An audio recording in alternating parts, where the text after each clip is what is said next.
Melanjutkan cerita dari episode sebelumnya. Di langit di atas kota Jingyao, pada saat ini formasi itu menghilang dan pilar cahaya hitam menjulang tinggi ke langit. Sekelompok besar orang berkumpul di sana, menatap kedua sosok yang muncul di depan pilar cahaya hitam itu. Mata mereka dipenuhi dengan keheranan. Tidak jauh dari mereka berdua, sekelompok orang dari asosiasi master formasi sedang menatap mereka berdua. Emosi di hati mereka tiba-tiba menegang ketika pemuda berjubah putih itu mengucapkan namanya. Qin Yun. Nama ini mungkin asing bagi kebanyakan orang, tetapi bagi asosiasi master formasi seperti mereka, itu adalah nama yang termasyhur. Dapat dikatakan bahwa nama itu mengandung sejumlah besar kekuatan. Si Hui tidak tahu kalau itu Tuan Muda Qin. Jika saya menyinggung Anda, mohon maafkan saya. Melihat pemuda berjubah putih di depannya, kemarahan di hati Cheng Si Hui langsung padam. Dia buru-buru menundukkan kepala dan membungkuk kepada dua orang di depannya. Tidak masalah. Seperti kata pepatah, mereka yang tidak tahu adalah orang yang tidak bersalah. Tuan muda ini bukanlah orang yang berpikiran sempit. Masalah ini akan berakhir di sini. Tetapi sekarang, Tuan muda ini tidak akan membiarkanmu mengambil setengah langkah lebih dekat ke tempat ini. Qin Yun mengangkat wajahnya yang pucat dan sombong, menatap Cheng Si Hui dan kelompok di seberangnya sambil tersenyum tipis. Nada suaranya datar. Mendengar perkataan Qin Yun, Cheng Si Hui tidak dapat menahan diri untuk tidak mengerun kening. Memurnikan pil tidak diperbolehkan di kota Jingyao. Ini adalah peraturan yang ditetapkan oleh pemimpin asosiasi master formasi. Selama bertahun-tahun, tidak ada seorang pun yang mampu melanggarnya. Jika Xion berhasil memurnikan pil hari ini dan mereka tidak melanjutkan masalah ini, bukankah asosiasi master formasi akan kehilangan muka? Begitu hukuman dijatuhkan, bahkan jika Cheng Si Hui adalah orang nomor 4 di asosiasi master formasi, dia tidak akan sanggup menanggungnya. Kiming, aku sudah mengirim Yan He untuk memberitahumu bahwa tidak seorang pun boleh menyentuh orang ini. Sepertinya kau tidak menganggap serius perkataan tuan muda ini. Ketika melihat ekspresi wajah Cheng Si Hui yang gelisah, Qin Yun tahu dalam hatinya bahwa dia tidak dapat membuat keputusan tentang masalah itu. Oleh karena itu dia mengalihkan pandangannya ke arah barat daya. Di sanalah letak alun-alun di tengah kota. Di saat yang sama di sanalah juga berdiri pilar batu hitam. Orang lain mungkin tidak tahu, tetapi Qin Yun sangat jelas dalam hatinya. Di bawah pilar batu, di bawah tanah ada aula besar. Di sanalah asosiasi master formasi berada di kota Golden Glory. Hehehe, Tuan muda, Anda menyalahkan saya untuk ini. Karena Anda sendiri yang memintanya, asosiasi master formasi susunan tentu akan menghargai Anda. Namun bawahan saya tidak tahu siapa yang memurnikan obat itu. Mereka hanya mengikuti aturan. Saya harap Tuan muda tidak akan mempersulit mereka. Tidak lama setelah kata-kata Qin Yun terdengar, ruang di depan semua orang menjadi terdistorsi. Segera setelah itu seorang pria parubaya berjubah emas muncul di depan Cheng Si Hui, menghalangi orang-orang di belakangnya. Mengikuti kemunculan orang tersebut, tatapan orang banyak saat ini juga beralih kepada lelaki setengah baya tersebut. Pria parubaya itu mirip dengan sebagian besar master formasi di kota itu. Dia mengenakan jubah panjang berwarna emas dan bertubuh biasa saja. Kepalanya ditutupi rambut hitam dan dia mengenakan mahkota berwarna emas. Namun siapapun yang mengenalnya tahu bahwa orang ini mungkin tampak biasa saja, tetapi dia adalah master formasi tingkat 4. Selain itu dia juga seorang Dodi di bintang 8. Kultivasi dan status macam ini tidak kalah dengan Chen Zhen dari wilayah Gurun Barat. Kalau aku tidak mempersulit mereka, bukankah seharusnya aku mempersulitmu? Melihat orang ini, mata Qin Yun berkedip. Dia sekali lagi mendengus dingin, namun ekspresi di wajahnya telah pulih. Orang di depannya adalah wakil ketua asosiasi master formasi. Bahkan Qin Yun tidak bisa ceroboh saat menghadapinya.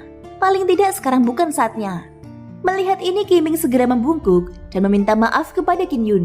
Dia menangkupkan kedua tangannya dan berkata dengan wajah penuh senyum. Tuan muda Qin, saya akan meminta maaf atas nama mereka. Qin Yun menyipitkan matanya. Tidak pantas baginya untuk terus mengganggu Kiming. Tentu saja hasil seperti ini adalah yang paling ingin dilihatnya. Ketika melihat Qin Yun tidak bergerak, Kiming berbalik dan memerintahkan anggota asosiasi master formasi di belakangnya dengan suara yang dalam. Seketika sekelompok orang itu menundukkan kepala dan buru-buru mundur. Namun dalam sekejap mata, hanya Qin Yun, Kiming yang baru saja muncul dan penonton di sekitarnya yang tersisa di arena. Bahkan mereka yang terkait dengan asosiasi master formasi tidak berani tinggal lebih lama lagi dan mereka buru-buru pergi. Hehehe, aku sedang sibuk dengan pekerjaan. Jika Tuan Muda Qin tidak keberatan, maka ayo pergi. Namun Tuan Muda ini berharap hal seperti itu tidak akan terjadi untuk kedua kalinya. Kiming tersenyum tipis, Tak lama kemudian dia menghilang lagi ke dalam ruang kosong. Baru saat itulah Qin Yun mengalihkan pandangannya ke pilar cahaya besar di belakangnya. Kilatan tajam berkelebat di matanya. Matanya dipenuhi dengan keterkejutan saat dia melihat Raja Utara di dalam pilar cahaya. Bukannya dia belum pernah melihat boneka sebelumnya. Akan tetapi dia belum pernah melihat boneka aneh yang mampu menelan pil petir dan meningkatkan kekuatannya. Dari penampilannya, kekuatan Raja Utara telah melangkah ke tahap tengah Daudi bintang 5. Meskipun demikian, kekuatan Raja Utara masih terus meningkat. Dari penampilannya kemungkinan besar dia akan menembus kelas Daudi bintang 6. Daudi bintang 6. Bukankah itu sama denganku? Hati Qin Yun sedikit terkejut. Tampaknya Xiaoyan ini bukan orang biasa. Di antara kerumunan, Han Dong juga memperlihatkan ekspresi terkejut saat menatap Qin Yun di alun-alun. Ia merasa sedikit curiga di dalam hatinya. Meskipun ia tidak mengenal Qin Yun, ia tahu bahwa Qin Yun ini jelas bukan seperti yang terlihat di permukaan. Ia pasti punya motif untuk semua yang ia lakukan. Namun tindakannya hari ini sedikit tidak terduga. Hati Han Dong tanpa sadar menjadi semakin penasaran saat memikirkan hal ini. Siapakah orang yang sedang memurnikan obat di dalam gedung saat ini? Dia benar-benar bisa membuat Qin Yun muncul untuknya. Pada saat yang sama, 3 sosok manusia berdiri di aula bawah tanah besar Asosiasi Master Formasi. Bagaimana? Apakah kamu menemukan sesuatu? Seorang lelaki tua berjubah warna-warni di aula besar bertanya kepada Qiming yang baru saja muncul. Pada saat yang sama, seorang lelaki tua berjubah emas dan berambut putih di sampingnya juga melihat ke arah Qiming. Qiming mengernyitkan kening saat melihat tatapan mereka berdua. Dia menggelengkan kepalanya dan berkata, "Aku tidak tahu. Entahlah, kekuatan jiwa orang itu sangat tirani. Tidak lebih lemah dari kekuatanmu atau milikku. Lagi pula sepertinya ada sesuatu yang tercampur di dalamnya. Ada kekuatan khusus yang benar-benar menghalangi kekuatan jiwaku. Aku sama sekali tidak bisa menyelidiki situasi di pavilion." Apa?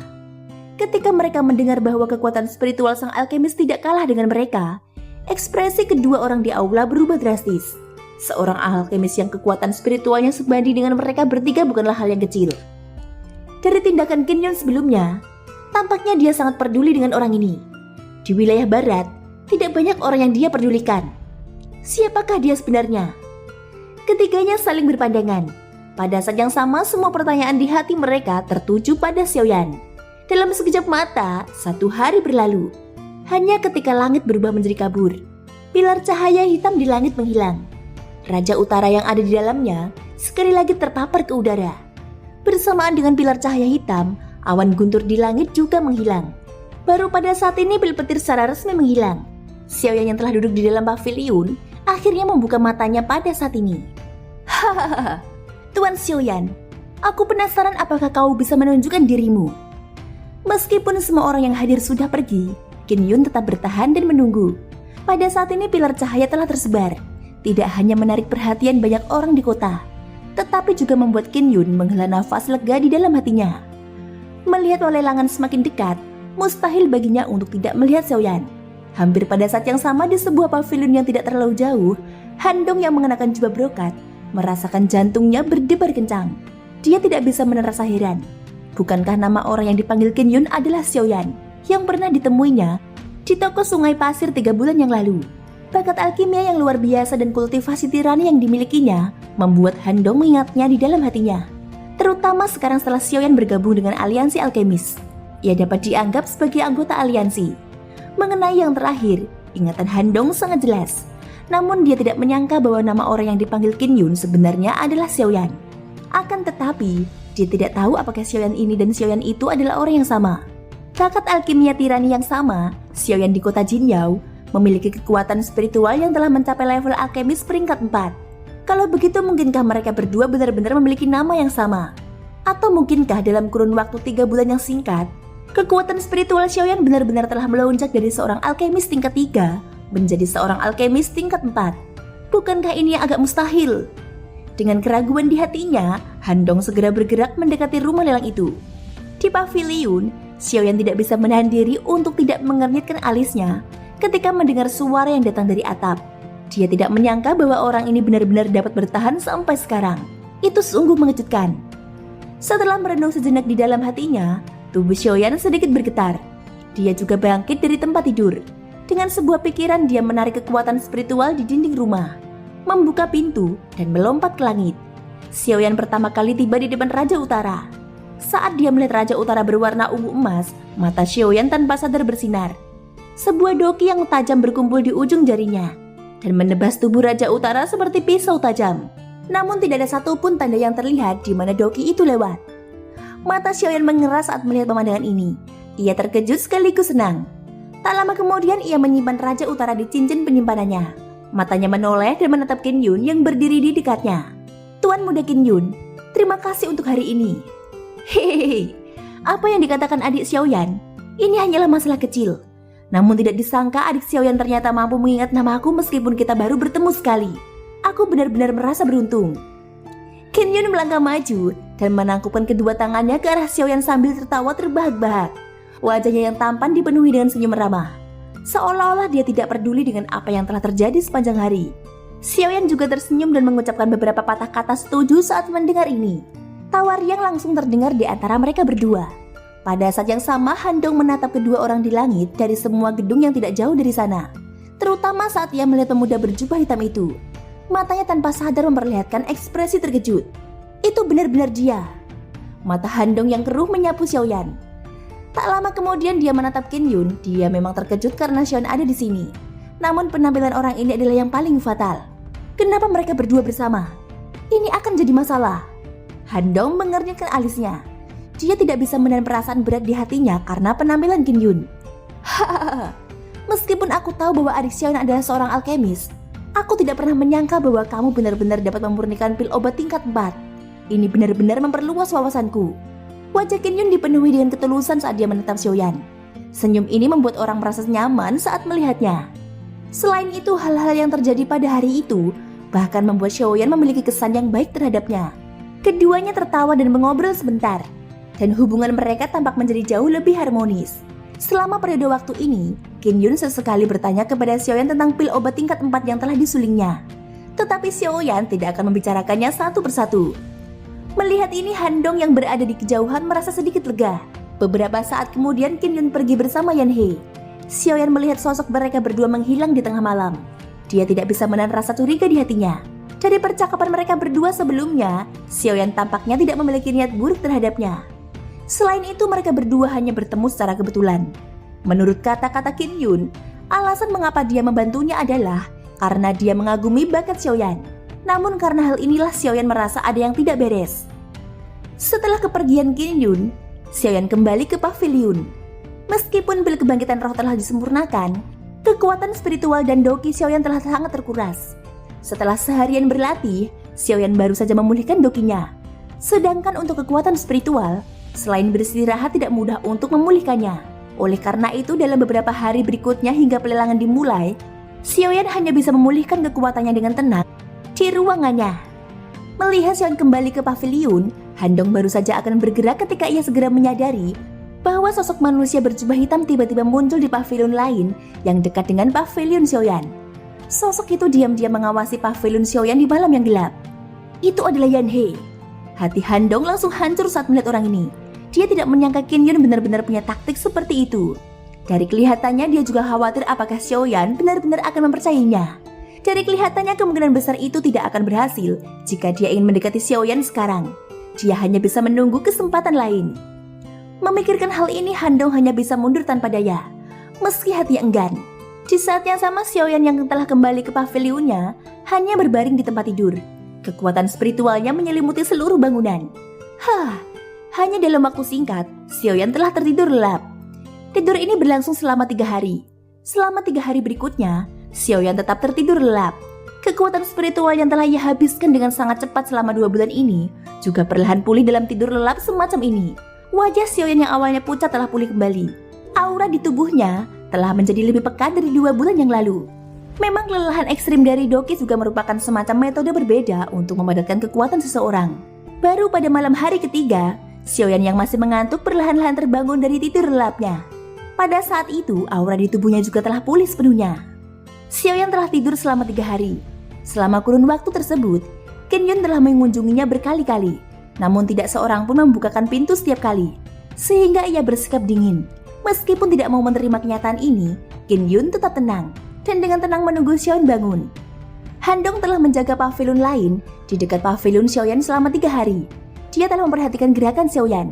Hal ini membuat Handong tidak dapat mendekati Xiaoyan. Baru pada saat inilah Xiaoyan perlahan terbangun di pavilion. Matanya yang mengantuk bergetar saat dia membukanya. Pemandangan di depannya berubah dari buram menjadi jelas. Meskipun butuh waktu lama untuk tidur selama 3 hari, kondisi Xiaoyan telah banyak pulih. Lagi pula sudah lama sekali ia tidak tidur tanpa perasaan bersalah seperti ini. Setelah merenggangkan tubuhnya sedikit, Xiaoyan baru saja akan keluar dari ruangan ketika dia sepertinya teringat sesuatu. Matanya langsung memancarkan cahaya gembira. Dia buru-buru mengangkat tangannya. Sebuah pikiran terlintas di benaknya dan cincin penyimpanan di jarinya langsung menyala. Segera setelah itu sekelompok energi putih seukuran wastafel muncul di tangan Xiaoyan. Gugusan cahaya ini adalah sisa roh Xiaoshuan, leluhur. Melihat kumpulan cahaya ini, hati Xiaoyan yang awalnya dipenuhi kegembiraan dengan cepat menarik diri. Dia mengernyitkan alisnya dan menatap kumpulan energi berwarna putih susu di depannya. Hatinya terasa sangat terkejut. Xiaoshuan jelas telah menelan asal spiritual ketujuh orang itu, namun dia masih belum bisa bangun. Meskipun ia mendapat dukungan dari spiritual origins dari 7 Dodi tersebut, Xiaoshuan tampaknya masih belum bisa bangun. Kekuatan spiritual tersebut tidak cukup untuk menebus luka yang diderita Xiaoshuan. Hati Xiaoyan tanpa sadar mencelos saat memikirkan hal ini. Tampaknya kondisi Xiaoshuan bahkan lebih merepotkan daripada yang dibayangkannya. Akan tetapi, saat Xiaoyan hendak menyimpannya kembali ke dalam cincin penyimpanannya, Xiaoyan melihat dengan jelas sebuah lapisan tipis cahaya lemah tiba-tiba menyambar permukaan gugusan cahaya itu. Melihat pemandangan ini, Xiaoyan langsung bersuara gembira di dalam hatinya. Ia yakin bahwa ia tidak salah lihat. Sebaliknya, asal spiritual Xiaoshuan memang telah mengirimkan semacam sinyal kepadanya. Tatapan Xiaoyan sekilas mengamati gugusan asal spiritual ini dengan gembira di dalam hatinya. Segera ia mengulurkan jarinya dengan hati yang dipenuhi keraguan dan menyentuh gugusan asal spiritual di depannya. Bang! Pada saat ini juga, fluktuasi spiritual yang sangat kuat tiba-tiba muncul dari dalam spiritual origins. Itu seperti badai tak terlihat yang langsung menghancurkan penghalang spiritual yang telah didirikan Xiaoyan. Pada jiwa spiritual yang dahsyat menyerbu keluar dari pavilion, membuat Yan He yang terus-menerus memperhatikan keributan itu mundur beberapa langkah. Begitu dia mengangkat kepalanya, wajah tuanya dipenuhi dengan keterkejutan dan kulitnya berubah pucat pasi. Sungguh kekuatan spiritual yang mengerikan. Siapakah orang ini? Hati Yan He dipenuhi rasa takut. Dia hanya merasakan kekuatan spiritual yang begitu dahsyat dari beberapa orang di asosiasi Master Formasi. Namun saat ini, orang lain dengan kekuatan spiritual yang begitu dahsyat telah muncul. Siapa sebenarnya dia?